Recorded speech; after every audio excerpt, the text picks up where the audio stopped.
Gabe, good to see you, man. Hey, Rodney, good to see you too. Well, so it was probably so we ended up taking off about a month, right, at the end of the Yeah, year, from this. Um, so you know, Rodney and I did just catch up for about half hour. a half hour. And it goes against the principle of this podcast It for does. sure. We do Well, cold you got all that starts. top secret stuff you're working on, Rodney. You That's right. can't. That's right. We can't put it out there yet. That's right. Oh, you know what we didn't talk about is there was a report on fake fireflies out of Minnesota. Was there really Well, there fake was well, fireflies? actually confirmed real fireflies. So old school light bulbs, as it were. No LEDs out of Minnesota. I had not heard that. Yeah, Yeah. yeah. So that was out of the Rodney trying to start a conspiracy. Well, I shouldn't say conspiracy. Rodney reporting on facts that For sure. yeah. Yeah. Uh, So I had a couple people reach out to me and say, "Hey, I don't know what you're talking about. That's crazy. I've never seen that." So that's fine. That's easy to say in November, or December, but you better believe when June or July comes around, I forget when fireflies are. We're gonna re-report on this, and I'm gonna have like, "Hey, go outside tonight, see if they look LED versus incandescent." It's a real thing, at least around here. Maybe we'll come up with like a map of where they've switched over and where they haven't, depending on our footprint. maybe. I Yeah.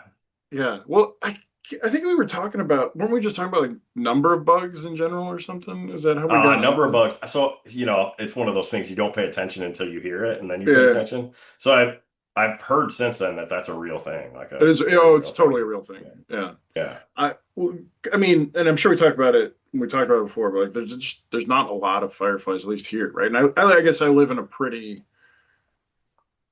urban area, but I guess when I was a kid, like I lived in Chicago up until I was about 10, and there were definitely fireflies in the middle of Chicago, so I don't Hmm. know. Like Yeah, I uh don't think we've dropped the number of fireflies around here. It's still like if we're out on the farm there's a on a lot. summer day, there's a lot of fireflies everywhere. All right.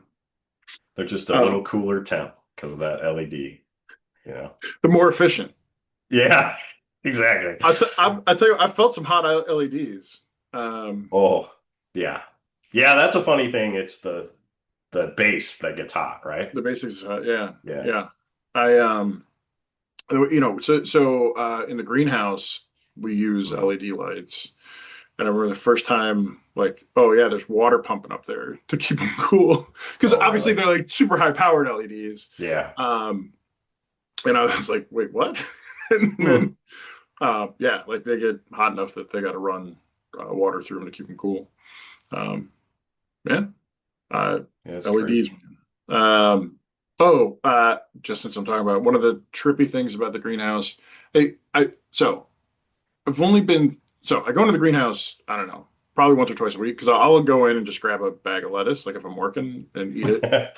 Yeah, My wife said that's that awesome. That's a the perk. kids call that like dinosaur mode or something. Like I don't know, just Do you put dressing on it or you just uh-uh. eat it? No. No, And yeah. Oh. so we have like these clamshells that are like 4 and 8 ounce. I'm talking like my kids now with all the likes.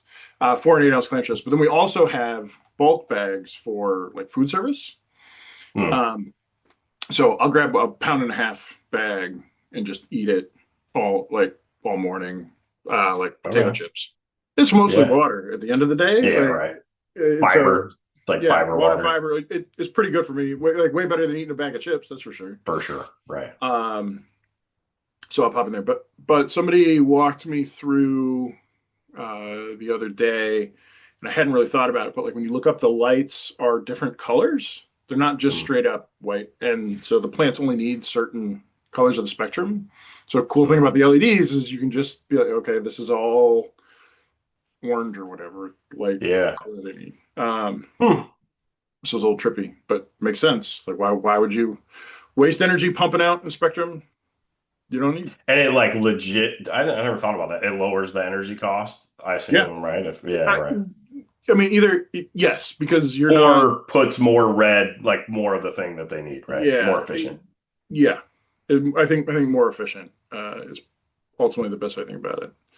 Um, yeah, we're putting up our third facilities going up in outside of Nashville, Tennessee.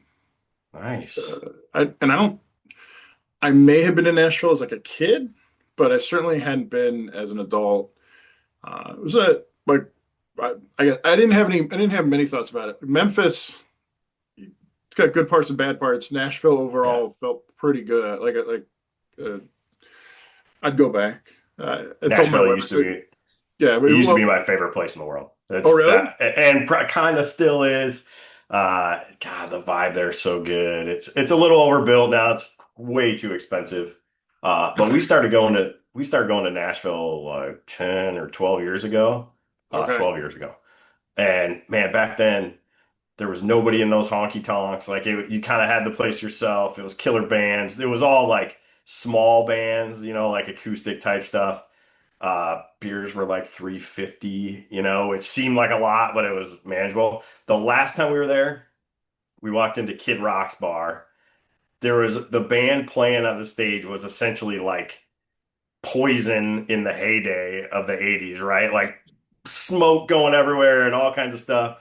And I ordered a round of beers, and the lady's like, it was like $80 or something like that for the people who were here. And I was like, okay, so I pay it. And finally I did the math and beers were like 9.25 a piece. It's just things yeah. change. I know. I, inflation. I don't know. What did you? Inflation. What was that trip? How long ago was it? Like a year ago or 2 years Okay, ago, yeah. maybe. Yeah, right. I mean, 20 years ago, 30 years ago, 30 years ago, a beer in 25 years ago, a beer in like Manhattan would be 10, $12. Yeah. Uh, and so, Yeah, I suppose. I mean we're probably paying $5 a beer around here in my head. But yeah, in your head, it these should be a small three. towns, Yeah, yeah, I can should be. still walk into a bar and get a $2 Busch Light in Dwight, Illinois, if you go on the right day, right? But probably on a Saturday night, they're $5 or whatever. Well, you were paying all that Kid Rock premium. Oh man, yeah, it was fun. Hey, look, it's fun. But that, yeah, But all the band, like every bar had a good band, yeah, but to your point, like, I was surprised. So I was there with a guy I worked with who went to college there, and I was surprised by like all the so many like all these like luxury brand hotels. It was trippy because the town's not that big. right, Uh, exactly. Um, anyway, I thought it was a nice place. I told my wife, I said, I don't know, we'll go out of our way to go back there, but if Yeah, we have an excuse, it seems like a good place to go for a weekend. were were you at Broadway or did you go to other places? Mostly on Broadway. Okay, yeah. Yeah, so I'm getting older. So our strategy now when we go to Nashville, the ideal trip to Nashville for us is like Tuesday through Thursday during the day, and then we're usually like back at the hotel by 9 o'clock at night. That's my style now. That feels like old Nashville on a Friday, Saturday night. Yeah, I mean, I think if it was by myself, that would certainly be the case. But you go to work and you got all these kids out there, right? Yeah, Like exactly. Yeah, have no pressure. problem. So Yeah. I years ago, when I was at Cargill Investor Services, so early days as a broker, Yeah. we were as a desk or whatever, we were out, and it was early evening, like 6 or 7 o'clock at night. And the guy that kind of ran everything was there, and he goes, "Hey, do you have a corporate card, right?" I was like, "Yeah." He's like, "Okay, I'm gonna go like expense everything." I was like, "Really? You going? Like this is great." Like I was 22, 23, it was awesome. Like, and he's like, "Yeah, I'm gonna go." Like, Yeah, yeah, right? exactly. He's like, Yeah. he's like, you'll get a point where you figure out like probably not the best for me to be hanging out here. I don't think nobody it ends up limiting the fun that people feel like they can have, right? There's Yeah. just a level of whatever. I was like, all right. I got along with them well, so that I wasn't doing a lot of Yeah. self-regulation in that, with regards to like, oh, the boss is there. I can't, I wasn't doing anything terribly idiotic at the Sure. moment anyway, but yeah, you kind of, I understand now what he was talking about. How old were you, do you think, when you made that switch? Like when the first time you said, Hey, do you have a corporate card to the young kid and left? Uh, oof. So I don't know how I want, man. So I can tell you roughly. It was when I took over running the producer trading desk. And it wasn't like that day, but we had gone on as a as a whole business, not just the desk, had gone to Chicago for offsite meetings. We're out at night, and I think the transition had happened, but it was like literally days old, and so it wasn't really a thing. And we were just out, and I realized like that is when it dawned on me. Yeah. Um, and and I intellectually understood it. Went back to the hotel room. Was very, but I was. It's frustrated is not the right word, but I was bummed. I was a Bored, right? You're bored in a little hotel room, bored. right? Yeah, like I Yeah. wasn't super tired or anything. I was like, Yeah. but makes you want to give that space. Um, Yeah. so Yeah, uh, I don't remember where or when mine was, but for sure it's a thing. I mean, I have made that switch 100%. Time to go home. so you remember the old national sales meetings Oh yeah. at Yeah. I Cardi? didn't go home at those. Well, Yeah. so I rarely got invited to them, just because I was a Hmm. junior guy on the desk, and so Hmm. it was just kind of the way it was. I remember I don't know, I probably went to like three or four of them, but I remember when I got invited to the room where the guys were playing cards, like that was like a big that felt like I I felt like I like had a place, you know what I mean? Yeah. Right. That was cool. Yeah. Yeah, I Yeah. always thought it was fun. I forgot you guys didn't get to go to all of them, but we did Well, Minneapolis so there every were other CRM year. folks at all of them. Just Got it. Who like was there? I was a junior trader, right? Like Yeah. Yeah, it was always fun meeting the CRM guys. You know, you like talk to them randomly. They were always the smartest guys. You know, they knew options and, it was like the non-traditional stuff. They knew it like the back of their hand, or at least pretended they did. And I don't know. it was fun to pick their brain. Yeah. Yeah, we knew our stuff well. Yeah. Yeah, exactly. What? But it was funny. I always remember coming home from those saying, "Hey, the real learning happens after the meetings, right? In the bars and whatever." And I think that's right to a point, but once 10 o'clock hits, always learning anything. Right. Well, it may not be learned, but I think one of the frustrating things I have with the more corporate type of meetings like that is I do think the real value is actually just the people talking most of the time. Getting to Like know each other. rarely, nobody wants to sit and get a lecture, or not nobody. Rarely is 50, 100 people getting a lecture on something super helpful. Certainly Yeah. not for 2 days. Um, and so the attitude, I think the challenge is people come back with an attitude, not that you weren't saying this, but I've certainly dealt with people go back and go, well, that could have been an email. Why did we have to go there in Yeah. person? And I think people just don't do a good enough job of explaining, hey, the actual goal here is actually just being together. Like that's the actual Right. purpose, Right. you know, Exactly. and taking that time and being deliberate about it. And that can't be an email. Like that isn't just a meeting. Right. And so I think that's why it feels like afterward. Did we?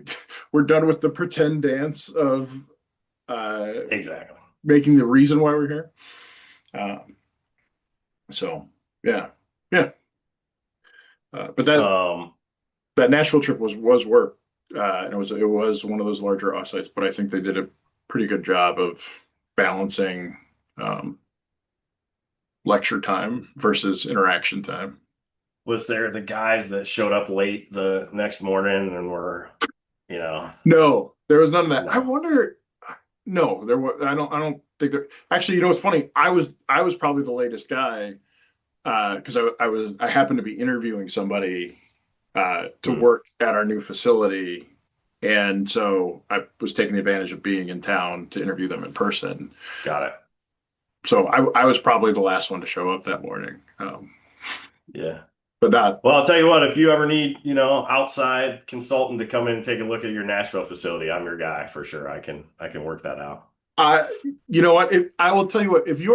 if you're down there, you should let me Yeah, know. for Like sure. it Yeah. so it'll I think it's going to be up and running by end of year, as an end of 2026. Yeah. It's moving along really, really well. It is really cool. I mean, it's funny. I think we've talked about this before, but like being in ag so long, this is just a very different part of ag. Yeah. But some of Right. it, some of it's stuff like it's a big glass building, growing lots of crops. There's big machines. Like that stuff's Yeah. fun. It's fun. Yeah. It's cool. Like Yeah. Yeah. we went to the site and it had just rained like a day or two ago, so it was muddy as hell. Like guys driving around in ATV. So, Yeah. and we're traipsing around in like our business casual. Right. Hard hat on, even Yeah, though nothing's in the air, kind of thing. Yeah. yeah. So So um, the lettuce thing, I maybe I've told this story already on here, but I was in this Illinois Ag Leadership Program, which is a great program if anybody's ever looking at ag. Talk to you about it all day long. It was fantastic. But as part of it, you go all over Illinois and just learn about all the agriculture in Illinois, right? So for me, agriculture is row crop corn and beans, right? And even I'm guilty of saying like Illinois is row crop corn and beans, but it's not. There's a lot going on. So we go to this vegetable farm. Backstory, which I think I have said. did you go to Fruitland? I can't remember what the name. No, it definitely wasn't Fruitland. It was some Okay. family farm operation.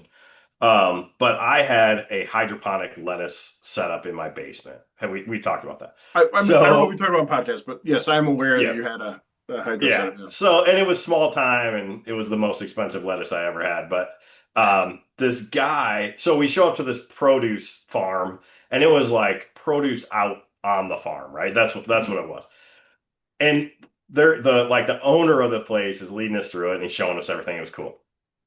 Well, then we just like walk past this gigantic hydroponic lettuce like thing. It was gigantic. And I looked at it and I saw exactly what that guy was doing. So it was on a rotation and it was like a 30-day rotation where they moved all these plants to the left and then they'd harvest and they'd start over, Yep. you could see it. And I raised my hand and I was like, "Hey, can we learn a little bit about this lettuce operation?" And the owner was so annoyed. He's like, "That's Jeff's project. Talk to Jeff." And like he's like, "I don't care about this or whatever." So at lunch, I made sure to sit down with Jeff or whatever his name was and talked about that whole hydroponic setup. It was awesome. I think it's great. It's incredible. I mean that's basically what we've got going, right? Like it Yeah, takes right. 25, 28 days to move the lettuce through, and yeah. Yeah. But I took Lucy, my youngest, in to the greenhouse on Christmas Eve, because Okay. I was working and she didn't have school, and she pleasantly surprised that she's like, oh, this really is cool. Like this, Interesting. she thought it was That's pretty super neat. cool. So Do you so little leaf greenhouse, cool enough for a 12-year-old. Like Yeah. that's Last lettuce question. Are you growing them in a medium or is it in it's in a like substrate. it is? Uh, Yeah. that's a combination of like peat and wood and dirt, Yeah. I Right. think. Right. We also use rock wool sometimes. They're always trying different stuff out. I mean Yeah. that's part of the business, right? Like you're always running experiments. Uh, it's kind of funny. I sit by the R&D people well, I don't really sit anywhere, but often when I when Yeah. I do take a seat, and one of my teammates sits right by the R&D people, so they've always got like containers of something like basil or something, or Mm. whatever arugula or whatever random thing that they're just running through. Sometimes they'll grow stuff because they just want to grow it. So Yeah. Right. like, oh, what's that doing there? Oh, we wanted some basil, so we grew some basil. Because turns out greenhouse great environment to grow stuff in. Yeah, for Um, sure. Yeah. yeah, and so you never know whether or not it's like just but whatever. And then they get all the other weird stuff because we were a pretty solid operation. We do get people looking to partner and say, hey, can we test this out? Mm. There are certain varieties that grow better in our greenhouse than anyone else's. Mm. So those companies will want to come in and take pictures of their crops in our greenhouse because they look Got it. good. Mm. Product being the seed variety, like the seed Yeah. company. Yeah. Yeah. Right. Hmm. So Um, so how was your Christmas, man? uh Christmas was good. Uh, Yeah, it was super chill. We don't travel anywhere for Christmas. My wife made a good rule when she got pregnant that we're never traveling on Christmas. Mhm. So we've been home. Uh, it's it was good. People, I think everybody was happy. It was a low stress day. Good. Um, no tears. So I think that's 2 years in a row. Nice. What do the tears normally come from? Something broke or they didn't? Uh, yeah, I got a neighbor who I think frames it real well. Like mandatory fun days are hard, Yeah, they and are. so the kids are littler, but and it could also be, man, I really thought somebody was going to really like this present, and Mm, bummed about that, or uh, yeah, yeah, it wasn't really about whatever the thing was. I think it's just high strung, yeah. come Pressure. down. Yeah. Yeah. How's yours? Good. Pretty similar. Girls are getting older, so the gifts get smaller and like more expensive, More kind of expensive. generally. But yeah, it was good. Fun. Same thing. Very relaxed. So we're a Stranger Things family. I don't know if Okay. you're a Stranger Things family. No, but this was on New Year's Eve, right? Is that Well, so it was Christmas Day. They okay? released like 6 hours of episodes, Oh but wow. and not until 7 p.m. So I was like about nighty night, right? We finished it. We go to her mom's in the afternoon, and we finished up about. I think we got home about 8:30, and no, so it must have been like 3 hours of episodes. So the girls were like, "Ah, we got to watch these 3 hours." We were already an hour late. They had to like stay We're off of already an hour late. Instagram, I'm and not part of the yeah. conversation, Dad. Yeah, Yeah. exactly. And then the New Year's was the finale. So that was a 2 hour finale on New Year's Eve. Same thing. So it was fun, man. Keeping high school kids around on New Year's Eve is not easy, right? They like have other things to do. So we had this set time. It was like 7 to 9:30. We were gonna watch Stranger Things, and then after that, like whatever, right? So kind of scattered after that, but it was good. It'll be interesting to see what happens. We have uh my roommate, one of my roommates from college lives. It's funny. He lives about 3 miles away. It takes about 45 minutes to get there. Crazy. So I see him almost never, 2 or 3 times a year. So one of those times is New Year's, and so there's a good friend of his that he made in med school, who now is our friend. Like that couple is our friends as well, and so they host a New Year's party for so it's families. So we all have kids around similar ages, and they have a really they have a good space for it, and so we've been doing that for, geez, I don't know, probably 10 years, give or take. I'm not, Yeah. but like a good chunk of time. And uh, I'm Ellie, my oldest. They're 15, so they came with, like, seemed to have an all right time. There's a Yeah. couple kids a year older than them. They were there, it'll be fascinating to see if that holds Yeah. through. Right. Uh, Yeah. yeah, we I mean, haven't. if you're keeping them around at 16 and 17, good on you, man. You guys are much cooler parents than I am, for Well, sure. I think if it was us, they would not be hanging out. Got it. I think a core part of it is there are these other, Sure. peers that they get to hang out with. Yeah, right. Right. Um, and, and I think it's probably a little bit novel because, even like, again, they live fairly close by but have a totally different high school experience, and so Sure. um, Right. some cross pollination. Uh, I was super happy. Ellie's in crew now, doing rowing. Okay. But they're pretty short. They're about 5 feet tall. But they're actually probably like 4'10", and they do the coxswain job. So that's the person on a really long boat that doesn't row and yells at all the Okay. rowers. Oh, yeah, that's a great job. The general. Right, right up Ellie's alley. Yeah.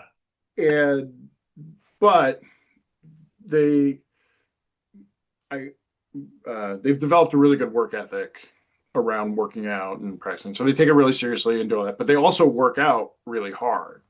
And so I think, like, their goal is, the idea being, if you're going to be in my boat, you better be better than me at rowing, because I'm 4'10" and you're coming in here Yeah. at 5'8" or whatever. Like, you should be better than me. That's awesome. And I think that's what they're trying to get to. This is their first year doing it for a full ever, and so they're Yeah. whatever halfway through the first year.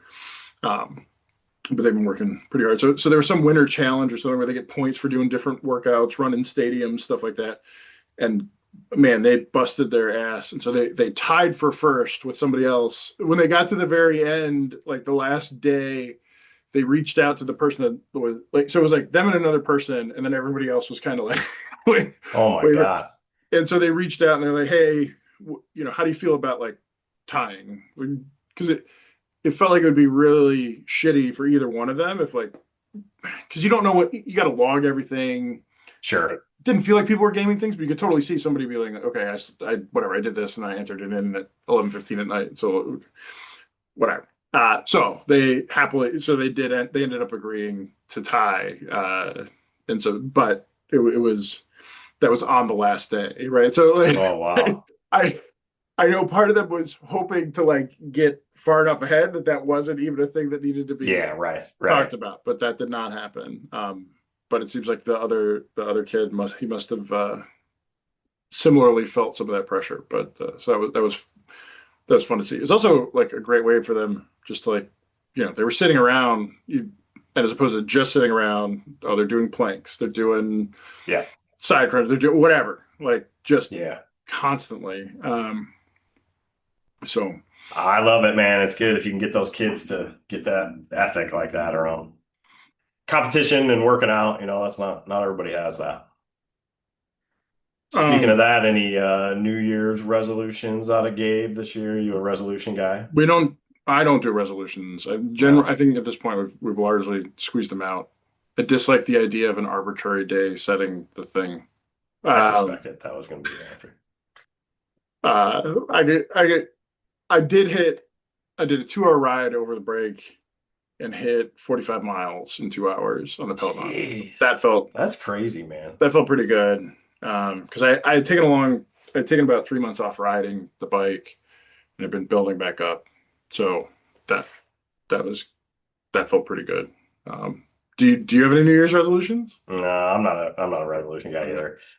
It's I don't know. It's like this fresh start, so it's fine. And I do end up listening to like New Year's podcasts, right? I always think those are interesting. Mm, But I'm not much for writing, for saying it's. So we own a gym. You know this. I own a gym in town, and everybody always asks me, "Hey, what's membership like on January?" And it yeah. actually is super crazy. And then, a lot of them just fall off. So I did a post on Facebook the other day on my personal Facebook post and was like, "Hey, I know people are looking at resolutions, right? Whatever." And the main thing about working out is that you just work out, right? Like that is the thing that I've learned. Like if I feel like garbage, and Wednesday I felt like total garbage, but I just work out. That's what I do. So I went to Yeah. my class, did 25% of what I would normally do, right? Just moved and got going. And I think that's the key, right? Just like doing it over and over again. It doesn't matter what you actually do. So, Well, if you feel like crap, if you show up, you end up doing more than you thought you would anyway. exactly. Right. Yeah. Yeah, the best piece of advice I ever got, I read about kind of New Year's resolutions and working out is just make yourself go to the gym for 1 minute, right? Like make Right. yourself walk through the door. You can't work out for 1 minute, right? If you get there Right. for 1 minute, you're going to be there for 10. And that's Right. fine. It's better than Yeah. nothing. Yeah. I mean, unless you're the guys that were in my high school gym who had a huge focus on the curls, they're Oh, like yeah. those guys. Oh, like, No leg day. nonstop curl machines. That's right. Oh That's right. man. Yeah. Uh, yeah. It's showing up and then it's consistency. Well, so you just remove it as it's not a decision, right? It's like, It's oh, not a decision. That's right. You yeah. just go. Yes. Yeah. Hmm. That is, that's just Yeah. good best practice. Yeah. Yeah. So my workout regimen's Monday, Wednesday, Friday. We have a class, 5 a.m. And I was just thinking the other day, I've been going for like 12 years. And I mean, now it's like on Monday, Wednesday, Friday, I go to work out. It does, somebody will say like, "Hey, do you have class on, New Year's Eve?" It's like, Is it a Is it Monday, Wednesday, Friday? Friday? Yeah, yeah, like that's the thing. So I mean, we do cancel every once in a while, but yeah, that's the ticket. So grain markets, Gabe, it's been fun. It's been an interesting end of the new year. I've I've been, again, it kind of reflecting on the year, that is a thing I kind of do. And a couple of concepts have I've been struggling with a little bit, and I want to talk to you about it because I know you have that background in behavioral economics, right? Like thinking through um, issues. So, you cool if we talk about a couple of Yeah, I topics? mean, I Oh, we guess did we can not talk tee about this up, we by can the talk way. about grain markets. Yeah, yeah. So, one thing that's been weighing on my mind is the difference between discipline and being a moron, right? So the example I have is I have some targets in place for like March corn sales, Hmm. right? And I've come to those targets through some technical analysis, right? That's like it's just pulling some numbers out like, hey, this is my number I want to hit. Okay. So I'm disciplined. I've got that, or orders Got a sell working, ready order to in. go. Yeah. We're good. And we have spent about 3 months bouncing up just a couple cents under my, target. So I guess what I want to ask you is like, how reasonable, how should I be sticking with these targets and saying, hey, this is discipline, or am I actually doing myself a disservice by saying like, look, man, you're within 2 cents, just freaking lock it up and be done. Um, that's funny. That level of nuance is tough. I'll share a piece of data. When I used to be a broker, we had a hedge fund customer who at one of the back then was one of the massive funds, and they were annoying as hell because they'd call up to put in an order and they'd put it on the offer every time, and then they would chase the offer down. So like if the market started falling, they'd lower, lower, lower. And so at one point I was like, dude, what are you doing? Right? We're talking about a tick here, and you're like Yeah. screwing up. He said, and what he told me was, look, we've done the analysis, and it actually turns out if you do it this way every time, net you're better off. Hmm. So yep, we're going to lose money sometimes chasing it down, but like most of the time, if you join the offer, you'll get taken out of the offer, and the net of all those small gains actually outweighs the loss on the bigger moves down. Hmm. So that was helpful. I'll also say I couldn't tell you a time that I put in an order at a price that I decided on and it didn't get taken out at some point. Yeah. Um, I, however, I can tell you 100 times where I put in an order at that level and gotten patient, sold down, and then saw it go back up to my level shortly after Sure. me moving the order. So I'd say if you want to Yeah. make sure the market's going to go up to your price, you should just sell it right now. Yeah, sell the offer. That's a good That's idea. kind of how it goes. I mean, the thing is, yeah. So, like, are you going to feel incredibly frustrated if you pick the level, and it's just missing it? I would say the odds that you've called the top of the market within 2 cents are really low, That's fair. Yeah, that's right? definitely fair. Yeah. Um, and so there's like so given that, like, I think patience is fine. If I don't know if I mean the other component that you haven't talked about is goals around. Sorry, I'm trying to mute my phone here. You probably want to mute. We probably want to time box when you want to sell stuff. So, if you're not hitting, so you've got orders in, what percent of crop, or like, are you working to sell at these I levels? mean, like 10 or 15, right? Nothing Yeah. crazy. So like you should also know, oh, I remember when we talked to Nate, right? I want to have this much sold by this period. So you should know that too. And so I think if you've got that double trigger, right? Okay, if it gets up to here, I'll feel good about selling whatever 3% at a time at these different levels. Yeah. And by the way, if it's not done by then, I'm going to put in some trailing stops and just let her Mm, take me out. That's what I would do. yeah. Because it, Yeah, the trailing, dude, I love trailing stops. You taught me all about trailing stops. No cash grain company will run a trailing stop that is in my area. It's we, kind of annoying. hey, we did it Yeah. at CRM. I know you did. I know, and it was great. Such a great Uh, move. it is one of the best risk management tools. Full stop. No pun Yeah. intended. Hey, so why don't you explain the trailing stop to folks? Sure. Yeah. So trailing stop. So in this case, we're talking about a trailing sell stop. And so first, just to refresh everybody, what a standard stop order is, it's short for a stop loss order. So it comes from if you it used to be if you owned an equity, so whatever you own, Apple stock, and you wanted to get out of it if it dropped below a certain level, you'd put in a stop loss order. And so if the market traded at your stop loss level, the order would automatically execute and sell out of your position. So that's where it comes from. So in this context, we're talking about based on futures movement. Obviously, we're not selling out of an equity. We're pricing grain, and so a regular stop we could put if so where's the market where's the level you're 444 trying to sell? March right now. Yeah. What's that? March is 444 last day. 444. So maybe you could put in just a regular stop order at 425. Yeah. And so what that would mean is if the market traded down to 425, you would sell out at whatever the best available price is below that. Now, that doesn't, mean you're going to get 425.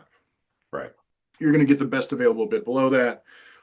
We could go into the technicals of how exactly an exchange executes those orders. There's a whole thing there, but ultimately, it does let you basically protect that level. So if 425 is what you have to have, you shouldn't work a stop order at 425. You should work your stop order at 427 or something like that, just to make sure. If that really is for some reason a Yeah. critical price for you, you don't want to work your stop at that price. Sure. Rarely are we playing with that type of margins, though. So that's how a regular stop order works. A trailing stop order is this cool thing where you put it in and you say, I want my stop level from the moment I put it in. I always want it to be some amount of distance behind whatever the highest price that's ever traded during what since the order's been in. So if I put in the order right now, I could tell it to be, hey, I want to trail 30 cents. So if the market ever retreats 30 cents from the highest price we trade, get me out. So if we're at 440 right now, you'd put it in, it would start at 410. And then if the market runs up and it goes to 445, my stop order that's trailing by 30 cents goes to 415. And if the market comes back down, my stop's at 415. And if it ever falls back that fully 30 cents, it'll trigger my stop and I get out. Some of them will let you do it on a percentage basis as well. Like, you could be 10% behind whatever the high was. The reason it's so valuable is it's a great way to let yourself take your eyes off the market, especially in situations where market's running and you're like, I don't know where this thing's going to go. Yeah. Uh, most people have an idea like, okay, if we retrace 10%, okay, we're trading at $5. Boy, I really would feel like a jerk if 450 got away from me. Like, let me put a trailing stop at 10% behind or 50 cents Yep. under. And if the market keeps going up, great. The trailing stop just follows it up. And that's a big, let's be clear, 50 cents, big move. And so if it Yeah. comes all the way back down there, great. And the other thing is, especially if you're doing it on the future side, you can always buy back in, Yeah, that's the thing, right? right? Yeah. So I mean, you always, so I'm sure we've talked about the classic question when somebody's like, oh, I don't want to sell grain here. Like, oh, would you buy grain here? Like, it's such a, Yeah. Right. it is shocking how many times the answer to that is no. I'm not going to sell here, Exactly. but I'd never buy here, right? That's Um, right. and so it kind of forces you to make that decision then, because so market comes out, takes you out, and you're like, oh, I think it's going to go back up. Okay, really? Okay, so it's great because it forces that discipline to decide whether or not you're going to buy back in. And rarely are any of us sitting so close to the computer that we see that come in and we're like Yeah. immediately jumping in and buying back. It's like, well, what's happening that happened? It kind of, uh, Right. for most folks, will force some reflection on current market context. Force a decision. Yeah. Yeah. So Sorry. no. Yeah. Well, okay. So just to recap, Ronnie's like, hey, we picked these levels. Boy, we're just not hitting them yet. One, I don't believe Rodney can call the high within 2 cents, so I'm sure he'll get taken out. Two, if he wants to guarantee that we trade that level, he should just sell now. Three, he should pick a timeline when you want that 10% marketed buy, and if it doesn't happen by then I'd put in that trailing stop strategy. Yeah. Nice. You happen to mention, that one of the things about getting stopped out is it forces you to make a decision. It forces you to stop and be like, hey, did I want that? How do I feel about that? Maybe I can buy that back and like whatever, you're out of service fee if you do. I noticed the same thing with when we rolled from December to March, right? So, again, there's another thing I want to talk about. Lots of basis contracts, not happy with futures. We all think futures are going to go higher.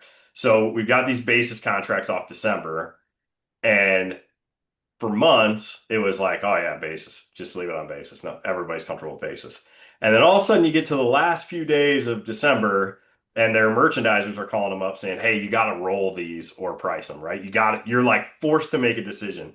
And it instantly changed the conversation with all these guys because it's like, hey, I'm sick of having this basis contract. I'm just going to price it. And my reaction to it every time is like, okay, let's pause for a second, right? Like, did something change? Because if something actually changed, for sure, we should price them out. But like, I really want you to think, are you only making this change because you're being forced to make a decision, right? And so the stress, so what I've been telling guys is like, hey, don't let something that has nothing to do with your bias affect your bias, right? You Yeah. follow me? Yeah. You think that's sound advice, or how should we be thinking about that? Well, I think that is certainly sound advice. Don't let something that doesn't have anything to do with your bias affect your bias.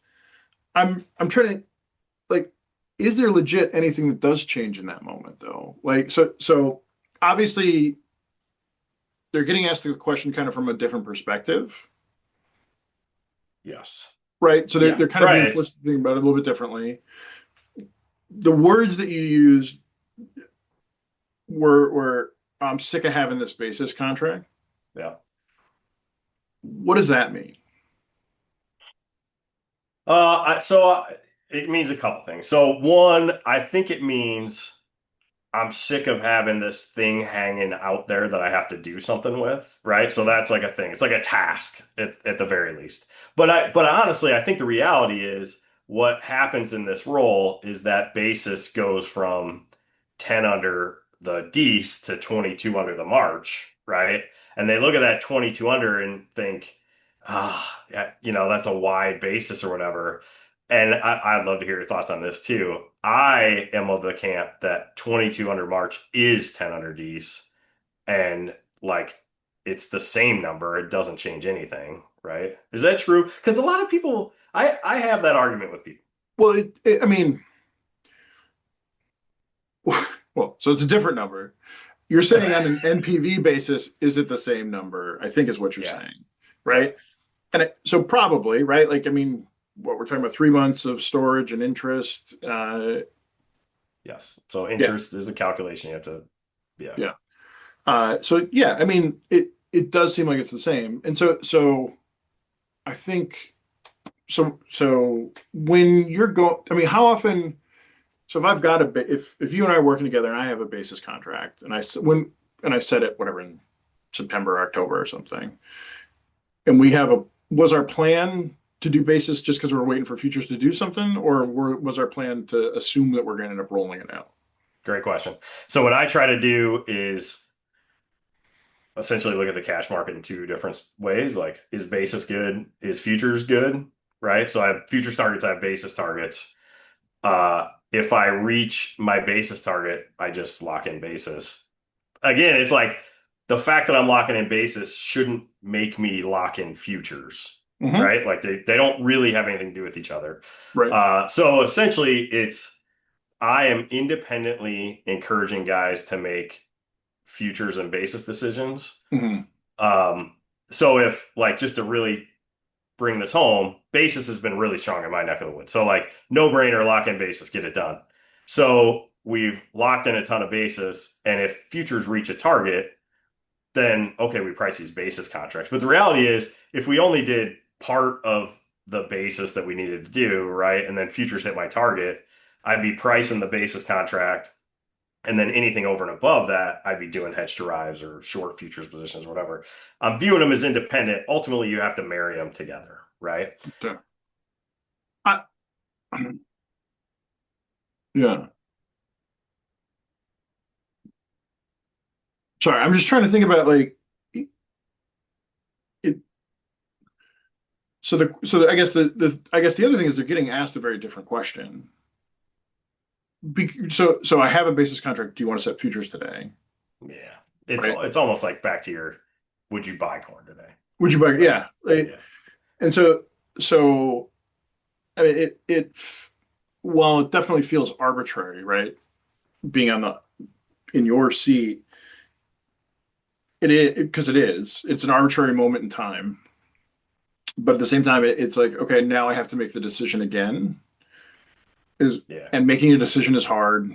And so I'm making one decision, and then I'm signing up for making at least another decision on top of that. right. Like that's what you're actually asking me to do, and that response of I don't like this thing hanging out, like feels like I don't want to make more decisions about this, and it is Yeah, whatever calculation is happening, right? Whether it's in the animal part or or the human part, yeah, is going like, yeah, I don't want to make more decisions about this, and it's fine. yeah, And I would guess that's what it is the prices are fine, especially relative to where they were most of last year. And so yeah, yeah, right. it feels like okay. Yeah. um, So it's interesting. You mentioned arbitrary time frame for two things now in the last 20 minutes. One was for New Year's resolutions, mm, right? And one was for pricing a basis contract. And I think the way I think about it is, I think this has been super helpful. So I view it as a futures decision, right? So the fact that like I have to roll it, it's like not a decision for me. It's just like showing up to CrossFit on Friday, right. right? Like Yeah. I don't like We futures have have not hit not the reached my target that we target. I'm wanted. not going to do it, Yeah. right? So like whatever, it's not a decision. But now I can see for a farmer that feels like a decision, right? Like I Yeah. am physically doing something. Well, and like that's the hardest thing about like pricing stuff is well, and this is why you wrote the smiley face on the contract. Like you're making really clear to people that they are making decisions. I, it is the classic extreme, like the hyperbolic version of this is look at all the stocks I didn't buy today that went up, Yeah. right? Oh Yeah. my God, there's so many stocks that I didn't buy today. Oh, Yeah. I made like a million terrible decisions today. Yeah, exactly. I missed the Nikkei, I missed on the Yeah. Nasdaq, I missed on the Jones Soda FTSE. was up 400% Yeah, today and I missed it. jeez, Yeah. like so many Yeah. and so, but obviously we do like it's impossible to live like that. Like that's none of Yeah. us function like that. And it is hyperbolic. We're talking about and corn. We're not talking like. And I'm sure most of your guys are looking at corn every morning, like or at least Yeah. know where it's at, right? They're getting a text that Right. says, "Hey, this is," and so it's a little bit silly, but at the same time, it is kind of like there's a big difference to feeling like things are happening to you versus that you're making decisions to make them happen. I feel a lot worse when I make a decision that had a result that I feel was negative than when it happened to me. Um, and Yeah. so feel I think, hey, got to roll this or not feels like a thing happening to me. And so I think there's probably some sort of rationalization that's happening. It's like, well, I guess I just have to. I'm just going to do it because it just they made me make They're this like forcing decision right me. Yeah, now. right. Fine, like yeah, that's kind of what it feels like to me based on what you're talking about. So is that the right way to do it? No, it's not the right way to do it, right? Like that. Yeah, But I assume sure. that's why you're there. like, Yeah, right. That's what I hey hope to man, help. like Yeah, this is not a good way to make this decision. yeah, I think the way to get ahead of it is start talking about it a month before the call comes in yeah, and just saying like okay like hey this is going to come in we know it's going to come in and we're going to start getting calls in 3 weeks. What's the plan, right? Do And because I'll that tell you way the thing, I'm better at the price plan the thing you've said a couple times to me on camera and off camera today is the time boxing, right? Like, I think that's probably the piece that I'm missing. So back to these December basis contracts. If you have this discussion with guys, hey, discussion on price, right? Cool, that I'm comfortable there. All right, how about another discussion on time? Because at the end of November, you're gonna have to make this decision. Let's make it now, Yeah. right? Like, yeah, Yeah. You should know, and nobody wants to because they're not being forced to, right? We all love to yeah, procrastinate. yeah, right, Yeah. It I think that's why a lot of working with farmers on actual pricing stuff comes down to cash flow, right? Because yeah, that for cash flow sure. informs your time boxing most of the That's time, right. or at least sets the limits on it. And so, I mean, that's the other thing. I could totally see being in a position where, look, am I underwater right now? No. Would I rather have another $100,000 flowing through? Yeah. Like, Right. will I sleep an extra 15 minutes tomorrow night because a check came in? Probably. Like, Sure. it could be Right. that too.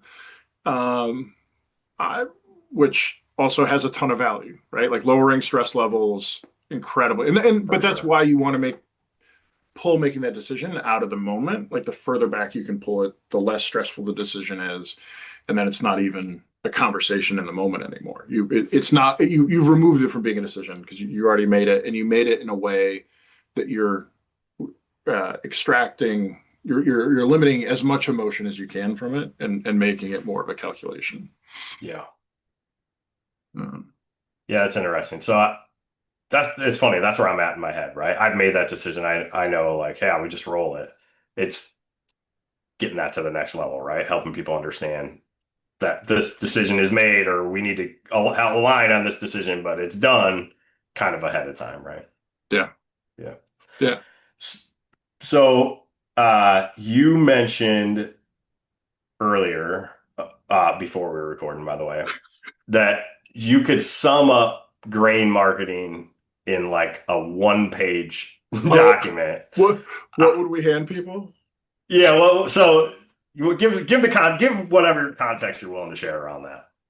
Well, so Rodney and I were talking about business books and things like that, and like, oh, there's no good book on grain marketing for like for really for a farmer. Yeah, There's a lot of materials out there. And I was like, and so I think Rodney, you're of this opinion as well. I don't really read business books anymore.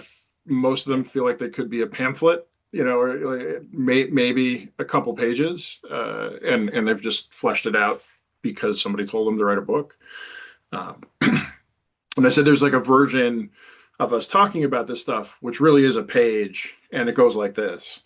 It's come up with a plan for what you're going to do, write down the plan that you're going to do, hand the plan over to somebody else that you respect and is not involved with your business.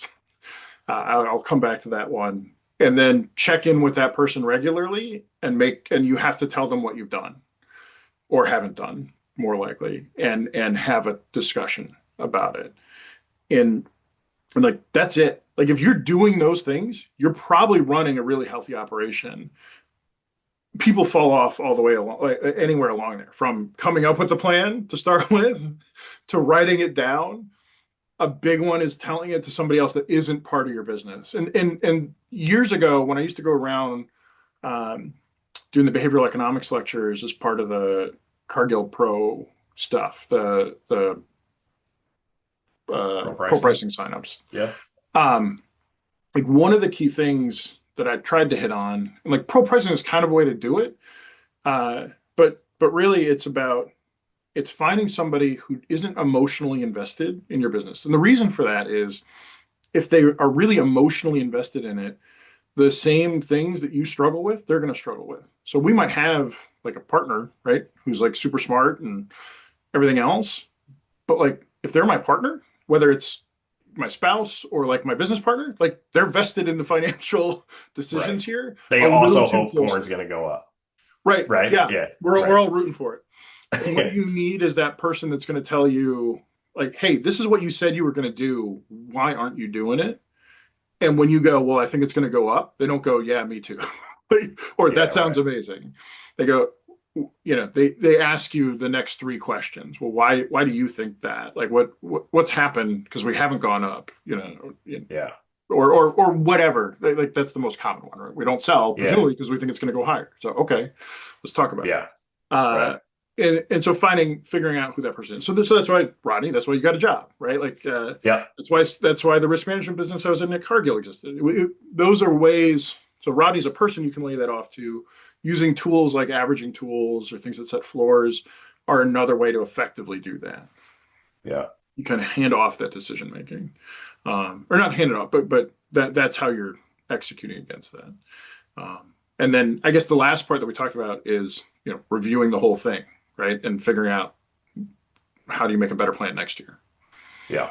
Um, that's it. Like, And I agree, man. It sounds simpler than it is.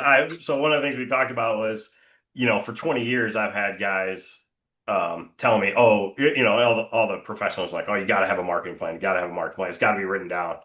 And to this day, I have never actually seen a written down marketing plan for a person or even an example of one, really. Have you seen this? Like, oh yeah, I mean, so I would say, well, so one, I think you probably have marketing plans for guys, whether or not it says marketing plan at the top of them. sure. I, you know, but I've definitely seen people write down things. We heard Nate talk through his, I think, in pretty good detail. Like that's a pretty clear marketing plan. I'm gonna have this much sold by this time frame, and for him it was time boxed, right? So it was I'm gonna be done by here, here, and here, and that's his plan. I don't know if he's got it written down, but kind of at this point he runs a Sure. pretty disciplined process. So, but I wouldn't be surprised if he sat down and wrote it down the first time. Um, Yeah. and so we say write it down. The reason writing it down is important is there's literally there's something that changes in terms of its permanence in your brain when you write it down. It's kind of like you're making a commit. You are making a commitment to do it. Yeah. You've uh, and so that's why that action is important. And writing is literally better than typing it. Um, Fun Hmm. fact. Uh, so, but yeah, so that's an example. Kevin Bauer, who's been on here, Yeah. like, again, his marketing plans that I've seen when he's worked with farmers really focus on the cash flow side. And so it's kind of, it's almost what's your cash flow need? And that then creates the marketing plan. But that's a little bit different because it's different when you're in the consulting role to the person. Like it may not be that you're writing a marketing plan, but it's probably a grander plan. I'm trying to think. There's definitely been guys over the years where I've said like they have plans, but they aren't. It doesn't need to be super complicated. Like again, on Nate's side, I'm going to sell. I don't know. I don't remember what his levels are, but whatever. I'm selling 20% a Yeah. year at 5 different times. Okay, Right. great. Like that's a great plan. Um, or if I like we just talked about, if I can get these levels by this period, I'm going to do that. And like I think the time boxing is critical piece of the marketing plan. Yeah. Your marketing plan might just be able to sell everything when I harvest it. I don't know if that's the best way to go, but that's at least the plan. Right. And then you can look at it and say, how did that go? Like, should we do something different Well, next the year? other the other thing about that is key to that is handing that plan over to somebody independent of your business, right? Yeah. And that person may be like, "Bruh, have you seen what corn does? Right. In Right. October?" Like, Yeah. maybe not, but Yeah. Well, I think when we were talking off camera, I was talking, as a trader, there's a risk committee. And so you're constantly being questioned on what you're doing, as is appropriate. Like that's the way right, that needs to go. And the challenge is, like so many other aspects of being a farmer, like you don't have access to a top tier, like gold standard risk committee that knows how to right, run, crazy risk analysis and like their entire job is just making sure that like even you're spending all your time on stuff like you don't have access to another team of 30 people who's doing right. a whole bunch of parallel analyses. It's probably easier in the AI world now, Yeah, but like that's yeah. So it's that's what it is. It's not that that person's there to tell you that you're right or wrong. Ultimately, that person's there to ask you the questions to help make sure that you're doing what you actually meant to do. Like what I'll say our angels want us to do, not the devils, right? So the devil's the one that goes, it's gonna go higher, it's gonna go higher. You should move that price up a little bit. Yeah. Yeah. Like, and the angel's gonna tell you, like, hey, you picked your level, like there was a reason you picked it. That's why you got to write it down, because you got to remember the reason you picked that level. And Yeah. so it doesn't mean you should never change a level, but you should go, did the reason change? Did I learn something other than the market's gotten close to my level that Yeah. that makes that reasoning wrong? That's the reason you would change it. And so that's what all of us need in this stuff. And so there's a lot of process around that for like financial planning, right? I can get a financial planner, or these days I can even use just a bot to look at my financial plan and help me understand those things. There's not a lot for grain marketing specifically. Time boxing. That's my problem. That's what I'm struggling with. That's 100%. That's it. Right. Right, That's good. again, I think cash flow ends up helping that out quite a bit. For sure. Yeah. Right. And by the way, I hear you say like you're not going to, but there are plenty of heuristics that I've heard you use, and we all talk about what's my acreage going to be? Probably going to hedge a little bit.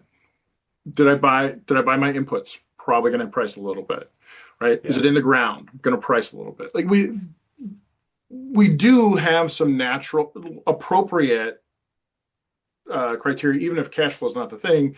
And the reason we use those things is because whether or not we've thought through it, they actually are every single step along the way of those examples. I become more confident that I'm going to have something to sell. Yeah. And so, leaving crop insurance aside and all that math, like at the end of the day, we want to have the crop to sell. And and they also have decisions that are relevant in the price market. Like if the input price is really high, probably crop prices are really high. Good idea to Right. lock some stuff in, because the input prices aren't going to go down if the market falls. Like Yeah. Right.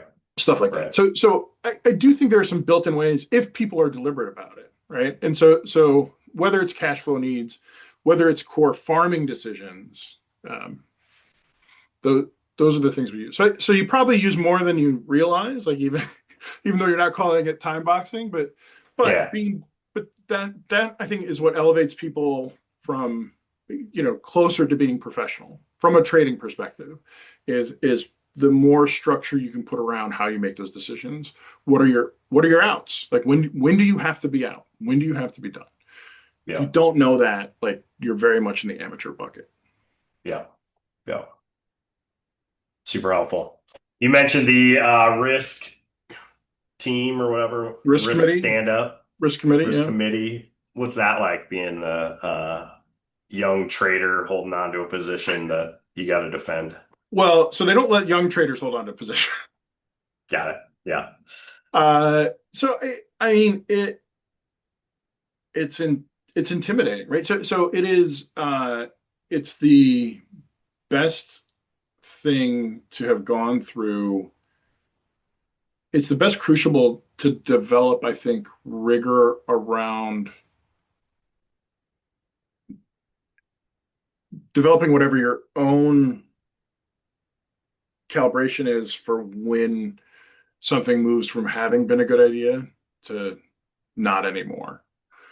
Because you don't want to be forced out of a position, uh, and and so and by the way, if you don't have conviction around your position, like you're not going to stay in it. Like you will fold. Mm.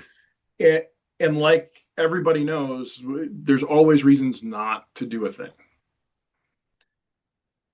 And so figuring out what is your criteria to make a decision, to get in, to take on risk, and then making sure you understand that really thoroughly, and why, and being ready to drop it at a moment's notice if what you thought was wrong. And I think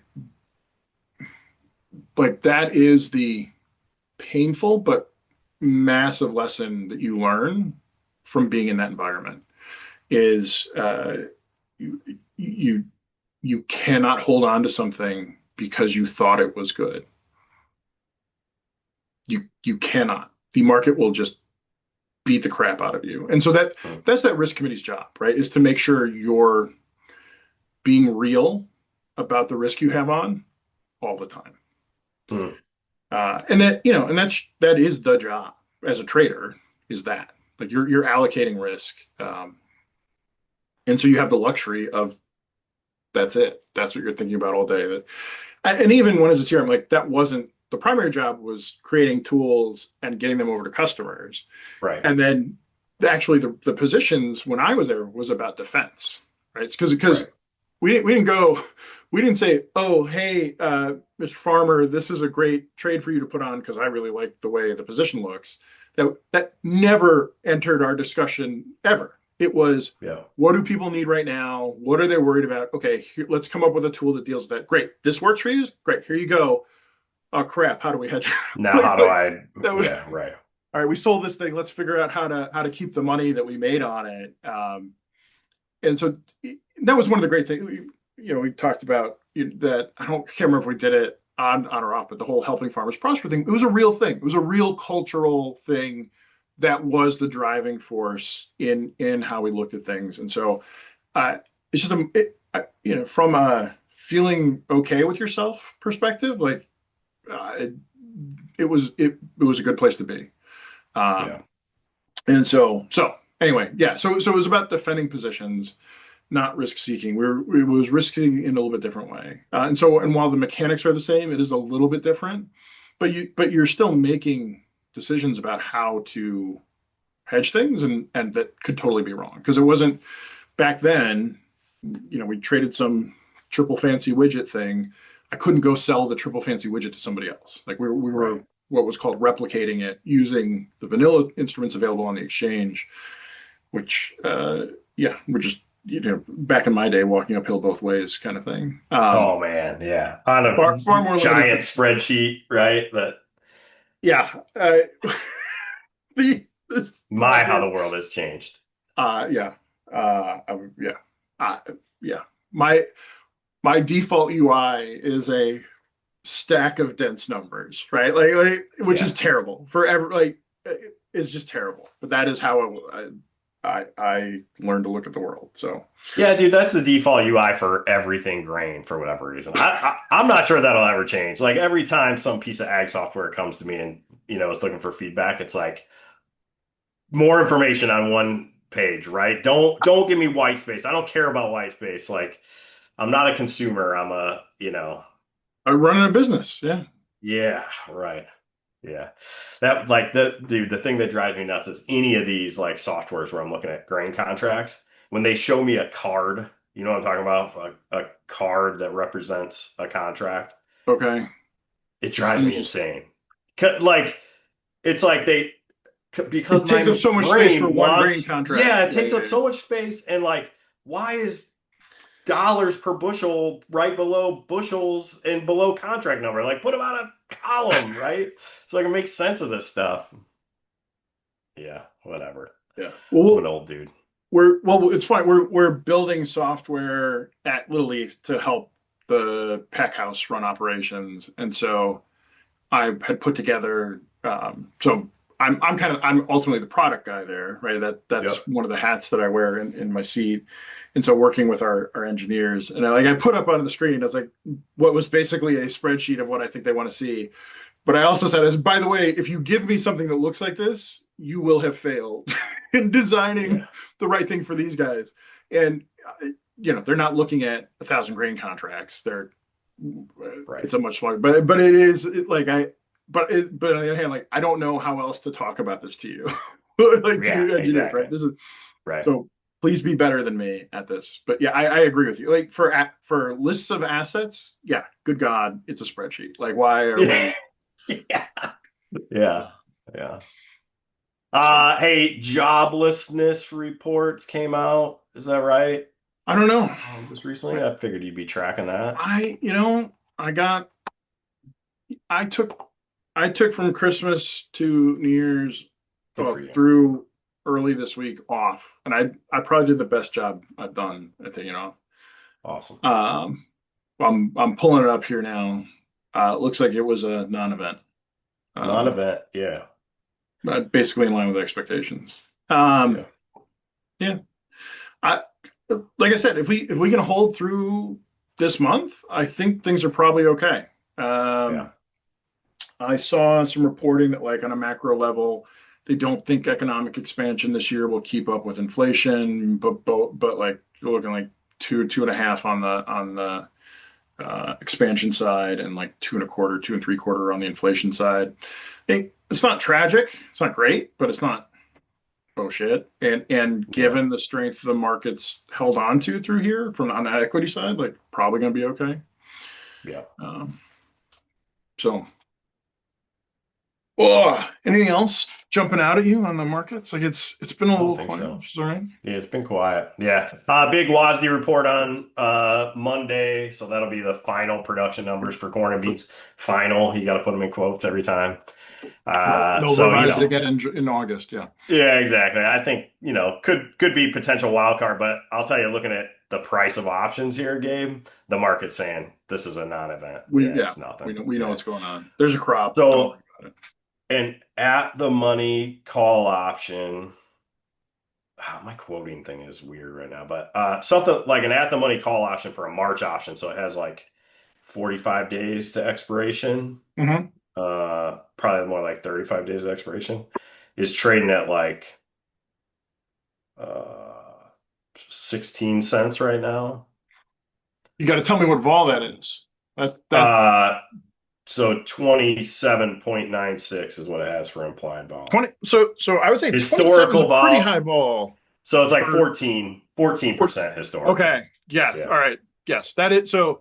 So yeah, I would say high teens for this time of year would, if I'm remembering correctly, for March would probably be normal. So yeah, it's Yeah. pretty soft. Feels like a Um, snoozer. yeah. Sorry, getting a little stiff, getting old. Yeah, that's all right. Maybe we should call it. Yeah, we should wrap her up. All right. Happy New Year, Rodney. Happy New Year, man. Good to see you. Good to see you Have a good too. one.